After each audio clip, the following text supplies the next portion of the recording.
નમસ્કાર દર્શક મિત્રો, આપ જોઈ રહ્યા છો ગુજરાત 20 ન્યૂઝ। હવે જોઈએ અગત્યના સમાચાર। ઔદ્યોગિક તાલીમ સંસ્થા ધોળકા ખાતે પાસ આઉટ તાલીમાર્થીઓનો દીક્ષાંત સમારોહ યોજાયો।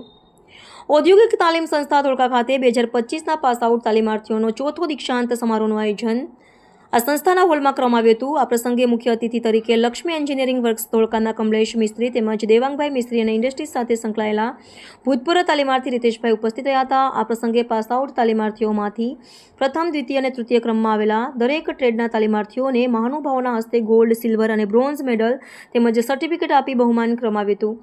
આ પ્રસંગે સંસ્થાના આચાર્ય એચ.ડી. સોલંકીએ આઈટીઆઈ પાસ કરેલા તાલીમાર્થીઓને ઇન્ડસ્ટ્રીઝની ડિમાન્ડ અને ઇન્ડસ્ટ્રીઝમાં તાલીમાર્થીઓનું મહત્વ વિશે સમજણ આપી હતી અને તાલીમાર્થીઓનો ઉત્સાહ વધારેલો હતો। કમલેશભાઈ મિસ્ત્રીએ તાલીમાર્થીઓને રોજગારલક્ષી માર્ગદર્શન આપ્યું હતું। વધુમાં ફોરમેન જેપી પટેલ અને એચ.બી. ચાવડા દ્વારા પ્રાસંગિક પ્રવચન કર્યું હતું। આ પ્રસંગને તમામ સ્ટાફ મિત્રો અને તાલીમાર્થી ભાઈ બહેનોએ અથાગ મહેનત કરી સફળ બનાવ્યો હતો। આ કાર્યક્રમનું સફળ સંચાલન ધોળકા સરકારી આઈટીઆઈના સુપરવાઇઝર ઇન્સ્ટ્રક્ટર પરવેઝ મંસૂરીએ કર્યું હતું અને આભાર વિધિ ફોરમેન એચ.બી. ચાવડાએ કરી હતી। ગુજરાત 20 ન્યૂઝ ધોળકા। દર્શક મિત્રો, ગુજરાત 20 ન્યૂઝને લાઇક, શેર, સબસ્ક્રાઇબ કરો, બેલ આઇકન પ્રેસ કરો જેથી આપને નોટિફિકેશન્સ મળતી રહે।